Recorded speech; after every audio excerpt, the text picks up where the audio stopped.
सादर जय सिया राम। कैसे हैं आप सब। आज एक विशेष चर्चा के माध्यम से आप सबसे मुलाकात आज होने वाली है और बात होने वाली है।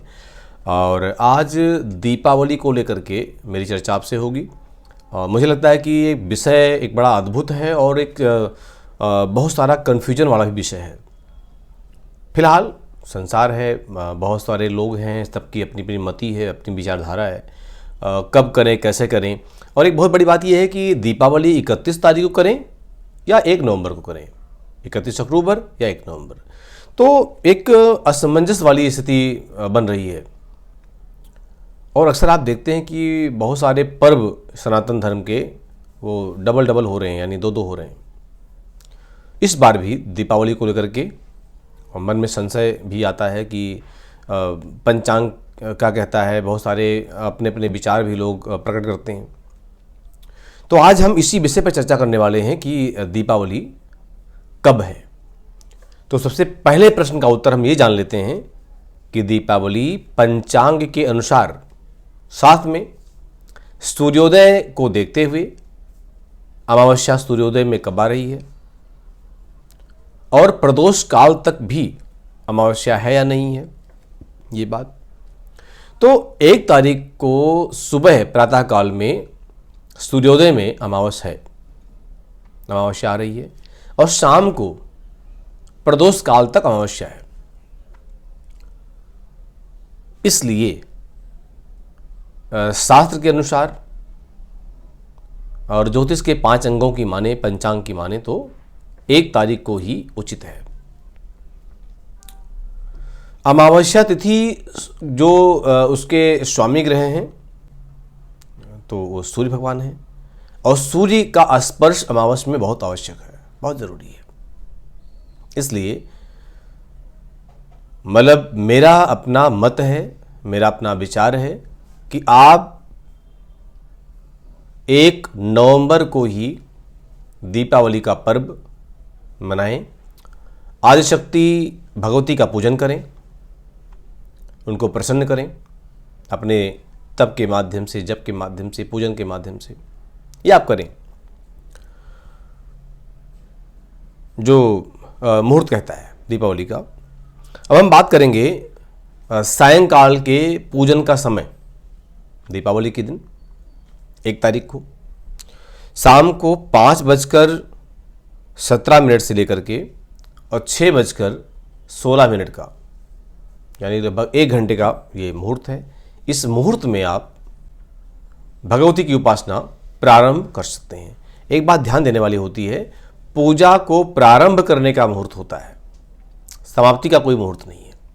इसलिए ये प्रारंभ का समय है, इसमें आप अपनी पूजा को प्रारंभ कर सकते हैं। दूसरा, स्थिर लगन की चर्चा कई बार होती है कि स्थिर लगन में पूजा करने का अलग महत्व है, अलग प्रभाव होता है।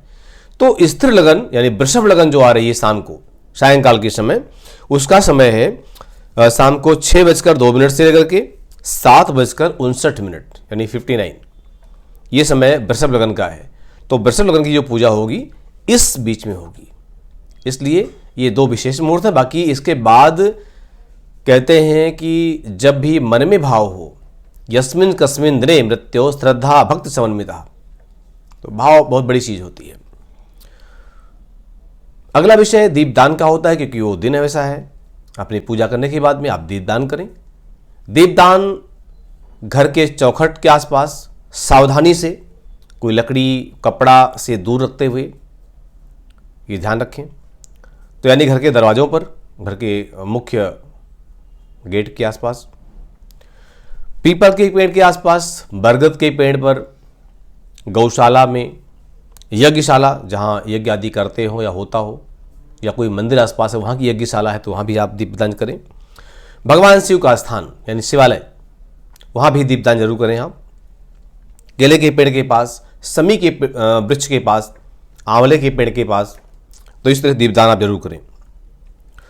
दूसरी बात है कि जब आप दीपावली के पर्व में मिठाइयाँ बांटते हैं, मिठाई एक दूसरे को देते हैं, देना भी चाहिए।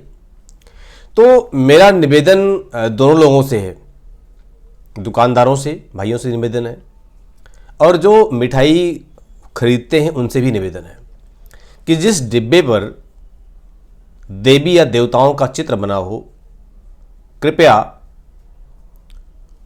वो डिब्बा आप बिल्कुल ना खरीदें। ये मेरा निवेदन रहेगा। ये हाथ जोड़ के आपकी प्रार्थना है कि आप ऐसे डिब्बों को ना लें, क्योंकि कहीं ना कहीं बाद में वो डिब्बा कूड़े में, कचरे में, पैरों के नीचे आता है और देवी देवताओं का अपमान मतलब कहीं ना कहीं सनातनी ही कर रहे हैं। इसलिए आवश्यक है, ध्यान देने का विषय है कि आप इस विषय पर चर्चा जरूर करें, इस विषय पर ध्यान जरूर दें।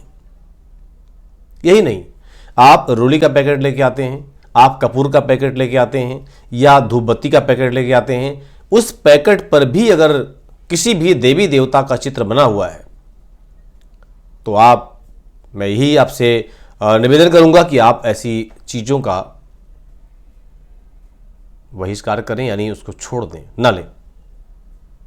प्रयास करें, ऐसा नहीं है, मार्केट में ऐसी भी चीज़ें उपलब्ध हैं जहां पर देवी देवताओं का चित्र नहीं है। इस पर ध्यान दें। एक विषय था हमारे मन में था, तो हमने कहा ये बात आपसे करनी चाहिए और ज़रूरी है, क्योंकि शुरुआत हम करेंगे, शुरुआत आप करेंगे तभी तो होगा, और हम आप करेंगे तभी ये बदलाव आएगा। दूसरी बड़ी बात, अक्सर धनतेरस पर, छोटी दिवाली या बड़ी दिवाली पर घर की जो पुरानी मूर्तियां होती हैं लोग घर से बाहर निकाल देते हैं, किसी पेड़ के नीचे, कहीं चौक पर, चौराहे पर, नदी किनारे छोड़ देते हैं। तो इसमें भी मेरा एक निवेदन आपसे है कि आप इन मूर्तियों को, पहली बात तो बदलने की आवश्यकता नहीं होती है, भगवान बदले नहीं जाते।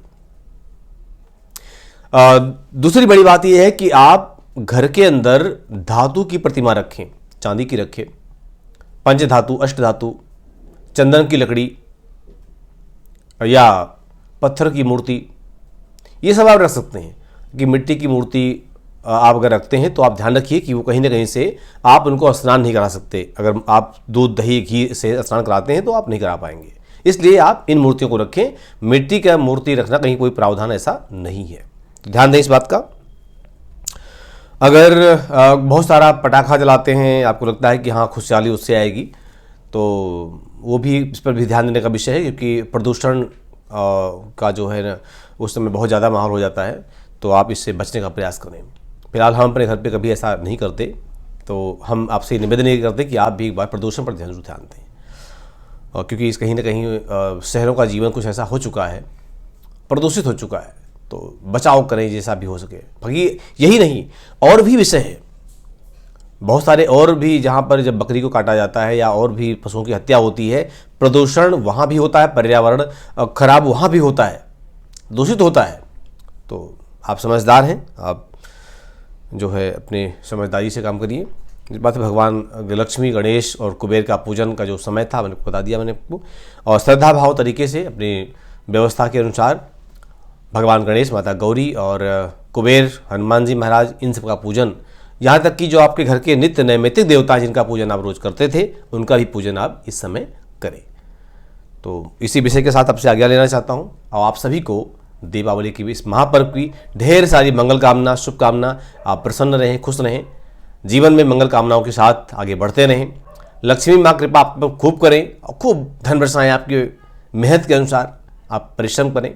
बहुत अच्छी बात, बहुत बहुत धन्यवाद। जय श्री राम।